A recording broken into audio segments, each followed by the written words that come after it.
दुनिया के नक्शे पर एक ऐसी लकीर खींचने की कोशिश की गई थी जिसके बारे में सुनने के बाद शायद आपको अपनी आंखों और कानों पर यकीन न हो। वॉशिंगटन के ओवल ऑफिस से लेकर बीजिंग के बंद कमरों तक में एक ऐसी फाइल तैयार हुई थी जिसका मकसद किसी एक सरकार को गिराना नहीं, बल्कि एक उभरती हुई महाशक्ति के भूगोल को हमेशा के लिए बदल देना था। क्या आप जानते हैं कि बंगाल के विधानसभा चुनाव के नतीजों ने सिर्फ कोलकाता की सत्ता तय नहीं की, बल्कि उसने ग्लोबल पॉलिटिक्स के उस सबसे बड़े चक्रव्यूह को भी तहस नहस कर दिया जिसे दुनिया की सबसे खतरनाक खुफिया एजेंसियां पिछले 3 सालों से बुन रही थीं। क्या यह सिर्फ एक इत्तेफाक है कि जैसे ही बंगाल में राष्ट्रवादी ताकतों की पकड़ मजबूत हुई, वैसे ही 7 समंदर पार बैठे उन आकाओं के चेहरे उतर गए जो भारत को पूरब से काटने का सपना देख रहे थे। बंगाल का चुनाव और उसके बाद की यह प्रचंड जीत महज एक राजनीतिक घटना नहीं है, बल्कि यह ग्लोबल जियोपॉलिटिक्स का वो टर्निंग पॉइंट है जिसने अमेरिका, चीन और पाकिस्तान जैसे देशों के नापाक गठजोड़ की कमर तोड़कर रख दी है। साल 2026 का यह दौर भारत के इतिहास का सबसे निर्णायक समय साबित होने जा रहा है, क्योंकि अब जंग सरहदों पर गोलियों से नहीं, बल्कि बंद कमरों में बैठी डीप स्टेट की साजिशों से लड़ी जा रही है।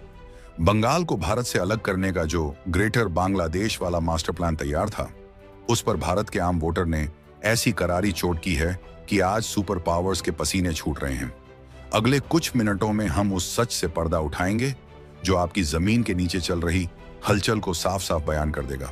इस पूरे खेल को समझने के लिए हमें थोड़ा पीछे जाकर उन कड़ियों को जोड़ना होगा जिन्हें मुख्य धारा का मीडिया अक्सर नजरअंदाज कर देता है। बंगाल चुनाव में भारतीय जनता पार्टी की इस ऐतिहासिक जीत के बाद माहौल सिर्फ ढाका, बीजिंग या इस्लामाबाद में ही खराब नहीं हुआ है, बल्कि इसकी सबसे ज्यादा तपिश अमेरिका में महसूस की जा रही है। आपको जानकर हैरानी होगी कि बंगाल के नतीजे आने के बाद वॉशिंगटन के थिंक टैंक्स में हड़कंप मच गया। आखिर क्यों एक भारतीय राज्य का चुनाव अमेरिका के लिए इतना महत्वपूर्ण था? इसका जवाब छिपा है उस चिकन नेक कॉरिडोर में जो भारत को उसके पूर्वोत्तर राज्यों से जोड़ता है। विदेशी ताकतों का प्लान बहुत सीधा और खतरनाक था। अगर बंगाल में ममता बनर्जी की सत्ता बरकरार रहती या फिर कोई ऐसी सरकार आती जो केंद्र के साथ टकराव में रहती, तो अगले कुछ वर्षों के भीतर एक ऐसी स्थिति पैदा की जाती जहां बंगाल को भारत की मुख्य भूमि से मानसिक और भौगोलिक तौर पर अलग करने की प्रक्रिया शुरू हो जाती।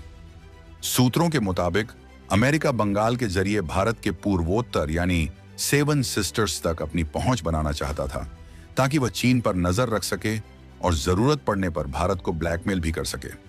लेकिन बंगाल की जनता ने उनके इस सॉफ्ट इन्वेजन के प्लान पर पानी फेर दिया। अब बात करते हैं उस सबसे बड़े खुलासे की जिसने भारतीय इंटेलिजेंस एजेंसियों को पूरी तरह अलर्ट मोड पर डाल दिया है। पूर्वोत्तर भारत के जंगलों और संवेदनशील इलाकों से हाल ही में एक ऐसी गिरफ्तारी हुई है जिसने दुनिया भर की जासूसी दुनिया में भूचाल ला दिया।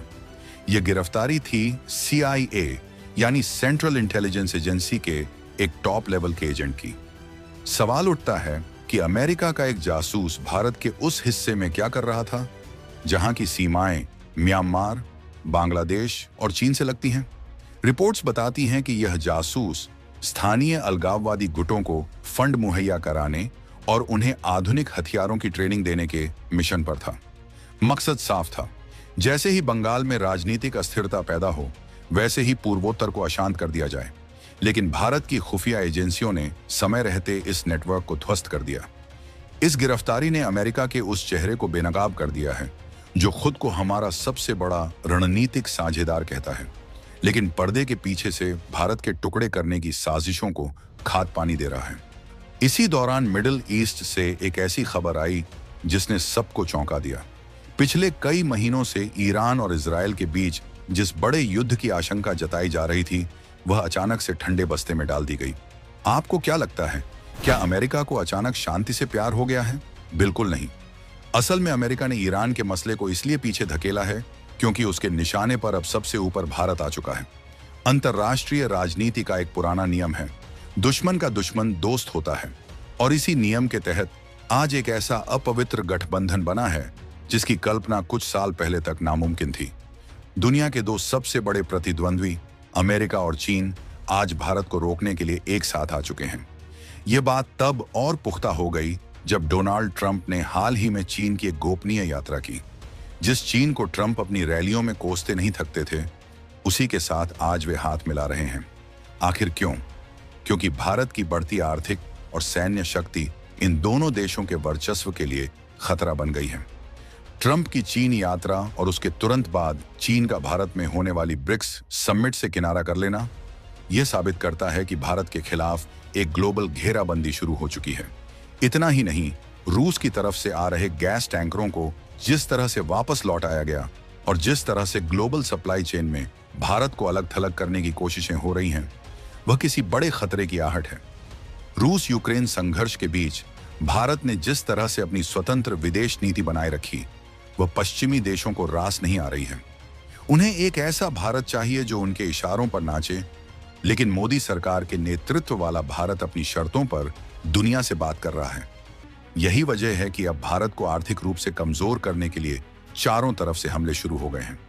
प्रधानमंत्री नरेंद्र मोदी ने हाल ही में देशवासियों से जो भावुक और सख्त अपील की है, वह बस यूं ही नहीं है। मोदी जी का यह कहना कि अगले 1 साल तक सोना न खरीदें, पेट्रोल डीजल बचाएं और विदेशी सामान का बहिष्कार करें, यह किसी बड़े इंटेलिजेंस अलर्ट के बाद लिया गया फैसला जान पड़ता है। जब देश का प्रधानमंत्री ऐसी बात कहता है, तो समझ लीजिए कि पर्दे के पीछे कोई बहुत बड़ी जंग शुरू हो चुकी है। यह जंग फिजिकल कम और इकोनॉमिक ज्यादा है। भारत को अपनी विदेशी मुद्रा भंडार यानी फॉरेक्स रिजर्व को बचाने की सख्त जरूरत है, क्योंकि आने वाले समय में दुनिया भर की करेंसी मार्केट में भारी उथल-पुथल होने वाली है। सोचिए, अगर भारत का आम नागरिक सोना खरीदना बंद कर दे तो क्या होगा? भारत दुनिया में सोने का सबसे बड़ा आयातक है। जब हम सोना खरीदते हैं तो हमारा अरबों डॉलर का विदेशी पैसा बाहर चला जाता है। अगर हम 1 साल तक सोना ना खरीदें तो भारत की अर्थव्यवस्था इतनी मजबूत हो जाएगी कि हमें किसी भी विदेशी प्रतिबंध की परवाह नहीं रहेगी। मोदी जी जानते हैं कि अगर आज हमने अपनी आर्थिक आदतों को नहीं बदला तो आने वाले समय में ये विदेशी ताकतें हमें घुटनों पर लाने की कोशिश करेंगी। ये अपील किसी राजनीतिक फायदे के लिए नहीं, बल्कि देश की संप्रभुता को बचाने के लिए है। यही हाल ऊर्जा के क्षेत्र में भी है। पेट्रोल और डीजल के लिए हम आज भी काफी हद तक खाड़ी देशों और अंतर्राष्ट्रीय बाजार पर निर्भर हैं। अगर हम पैदल चलने की आदत डालें, पब्लिक ट्रांसपोर्ट का इस्तेमाल करें या फिर सौर ऊर्जा की तरफ तेजी से शिफ्ट हों, तो हम उस सबसे बड़ी कमजोरी को खत्म कर देंगे जिसका फायदा उठाकर पश्चिमी देश हमें डराते हैं। रसोई गैस और तेल का कम से कम उपयोग करना आज सिर्फ एक बचत का तरीका नहीं, बल्कि राष्ट्र सेवा का एक रूप बन चुका है। आपको यह समझना होगा कि बंगाल की जीत ने जिस तरह से अमेरिका के ईस्टर्न कॉरिडोर प्लान को ध्वस्त किया है, उससे वे बौखलाए हुए हैं। यदि वहां ममता बनर्जी या उनकी विचारधारा वाली कोई भी पार्टी साधारण जनमत से भी जीत जाती, तो अगले कुछ वर्षों में अमेरिका उनके साथ मिलकर बंगाल को एक ऐसे स्वायत्त क्षेत्र में बदलने की कोशिश करता जो दिल्ली के नियंत्रण से बाहर होता। इससे भारत का पूर्वोत्तर हिस्सा मुख्य भूमि से पूरी तरह कट जाता।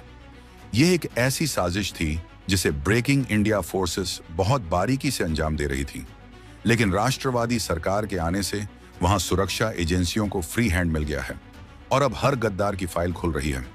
आने वाले महीनों में भारत की 2 सीमाएं सुलग सकती हैं। एक तरफ पाकिस्तान की तरफ से होने वाली घुसपैठ और दूसरी तरफ चीन की LAC पर बढ़ती हिमाकत। लेकिन इस बार खतरा सिर्फ सरहद पर नहीं है, खतरा हमारे शहरों के भीतर उन स्लीपर सेल्स से भी है जो विदेशी फंडिंग के दम पर अराजकता फैलाने की फिराक में हैं। इसीलिए मोदी जी ने हर देशवासी से एक सैनिक की तरह व्यवहार करने की अपील की है। जब आप एक माचिस की तीली भी विदेशी खरीदते हैं, तो आप अनजाने में उस दुश्मन की मदद कर रहे होते हैं जो आपके देश को अस्थिर करना चाहता है। कल्पना कीजिए कि अगर कल को भारत पर कोई बड़ा आर्थिक प्रतिबंध लगा दिया जाए, तो क्या हम तैयार हैं? रूस ने तो झेल लिया क्योंकि उसके पास प्राकृतिक संसाधनों का भंडार है, लेकिन भारत के लिए यह चुनौती बड़ी होगी। इसीलिए आज आत्मनिर्भर भारत का नारा सिर्फ एक स्लोगन नहीं, बल्कि हमारा रक्षा कवच है। हमें अपनी निर्भरता हर उस चीज से खत्म करनी होगी जो हमें कमजोर बनाती है। क्या आप जानते हैं कि आपके लॉकर में रखा सोना बैंक में जमा करवाने की अपील क्यों की जा रही है? क्योंकि वह सोना जब सर्कुलेशन में आएगा तो वह भारत की करेंसी को दुनिया की सबसे मजबूत करेंसी बना देगा। भारत के खिलाफ इस समय जो साजिश रची जा रही है, उसमें डिजिटल मीडिया और सोशल मीडिया का भी बड़ा रोल है। प्रोपेगेंडा के जरिए लोगों के मन में अपनी ही सरकार और सेना के खिलाफ जहर भरा जा रहा है। विदेशी एजेंसियां करोड़ों डॉलर खर्च कर रही हैं ताकि भारत के भीतर गृह युद्ध जैसी स्थिति पैदा की जा सके। लेकिन उन्हें यह नहीं पता कि 2026 का यह भारत अब जाग चुका है। बंगाल से उठी यह राष्ट्रवादी लहर अब पूरे देश को एक सूत्र में पिरो रही है। जो लोग यह सोच रहे थे कि वे भारत के टुकड़े कर देंगे, उन्हें अब अपनी खैर मनानी चाहिए। अगला एक साल भारत के भविष्य के लिए सबसे महत्वपूर्ण है। मोदी जी के हर शब्द के पीछे एक गहरा अर्थ छिपा है। जब वे कहते हैं कि सहयोग करें, तो इसका मतलब है कि वे जानते हैं कि आने वाला तूफान कितना बड़ा है। हमें अपनी लाइफस्टाइल को बदलना होगा। विलासिता की वस्तुओं से ज्यादा हमें अपनी बुनियादी जरूरतों और देश की सुरक्षा पर ध्यान देना होगा। याद रखिए, जब देश सुरक्षित रहेगा, तभी आपका घर और आपकी जमा पूंजी सुरक्षित रहेगी। क्या हम एक साल के लिए अपनी सुख सुविधाओं का त्याग नहीं कर सकते? चीन और अमेरिका का यह गठजोड़ भले ही कितना भी ताकतवर क्यों न दिखे, लेकिन भारत के 140 करोड़ लोगों की इच्छा शक्ति के सामने यह कुछ भी नहीं है। रूस के साथ हमारे संबंध आज भी रणनीतिक तौर पर मजबूत हैं, लेकिन हमें यह नहीं भूलना चाहिए कि अंतर्राष्ट्रीय राजनीति में कोई स्थायी दोस्त या दुश्मन नहीं होता। हमें अपनी लड़ाई खुद लड़नी होगी। रूस के गैस टैंकरों को वापस लौटाना इस बात का संकेत था कि भारत अब किसी के दबाव में आकर अपनी ऊर्जा नीति तय नहीं करेगा। हम आत्मनिर्भर बन रहे हैं और यही बात दुनिया को चुभ रही है। बंगाल में जो हुआ वह तो बस शुरुआत है। अब असली खेल शुरू होगा जब भारत के अन्य हिस्सों में भी उन विदेशी एजेंटों और उनके स्थानीय मददगारों की धरपकड़ शुरू होगी। पूर्वोत्तर में पकड़े गए जासूस ने कई बड़े नामों का खुलासा किया है, जिनमें कुछ तथाकथित बुद्धिजीवी और नेता भी शामिल हो सकते हैं। यह पूरा नेक्सस अब बेनकाब होने वाला है। भारत की एजेंसियां अब रक्षात्मक नहीं बल्कि आक्रामक रुख अपना चुकी हैं। अब हम घर में घुसकर सिर्फ जवाब नहीं देते, बल्कि दुश्मन की चाल को उसके शुरू होने से पहले ही खत्म कर देते हैं। मोदी जी की अपील को एक चुनौती की तरह लीजिए। यह समय है यह दिखाने का कि हम सिर्फ सोशल मीडिया पर देशभक्त नहीं हैं, बल्कि हम जमीन पर भी त्याग करने के लिए तैयार हैं। पैदल चलना, सौर ऊर्जा अपनाना, विदेशी सामान का त्याग करना, ये छोटी बातें लग सकती हैं, लेकिन इनका सामूहिक प्रभाव किसी परमाणु बम से कम नहीं होगा। जब भारत की अर्थव्यवस्था पूरी तरह से स्वदेशी और आत्मनिर्भर हो जाएगी, तो दुनिया की कोई भी ताकत हमें आंख दिखाने की हिम्मत नहीं करेगी। इस पूरे घटनाक्रम में पाकिस्तान की भूमिका को भी कम करके नहीं आंका जा सकता। वह चीन का मोहरा बनकर लगातार भारत के खिलाफ साजिशें रच रहा है, लेकिन अब पाकिस्तान खुद अपनी आग में जल रहा है। अमेरिका अब उसे भी एक डिस्पोजेबल टूल की तरह इस्तेमाल कर रहा है। जैसे ही भारत के खिलाफ उसका काम खत्म होगा, अमेरिका उसे उसके हाल पर छोड़ देगा। लेकिन भारत का लक्ष्य पाकिस्तान नहीं, बल्कि उस ग्लोबल हेजेमनी को चुनौती देना है जो सदियों से दुनिया को अपने इशारों पर नचा रही है। पूरी कहानी का सबसे बड़ा सस्पेंस अभी भी बना हुआ है। वह जासूस जो पूर्वोत्तर में पकड़ा गया, उसने किन किन भारतीय चेहरों के नाम लिए हैं? क्या वे नाम आपके और हमारे बीच के ही कुछ जाने पहचाने लोग हैं? और क्या ट्रंप और चीन की इस डील में भारत के किसी बड़े राज्य को और भी अस्थिर करने का प्लान शामिल है? इन सब सवालों के जवाब जल्द ही सामने आएंगे, लेकिन तब तक हमें सतर्क और सावधान रहना होगा। दुश्मन हमारे घर की दहलीज तक आ चुका है और अब उसे खदेड़ने की जिम्मेदारी हम सब की है। अगर आपको यह जानकारी महत्वपूर्ण लगी हो, तो इसे हर सच्चे हिंदुस्तानी तक पहुंचाएं। क्या आपको भी लगता है कि अमेरिका और चीन मिलकर भारत को घेर रहे हैं? अपनी राय कमेंट बॉक्स में जरूर दें।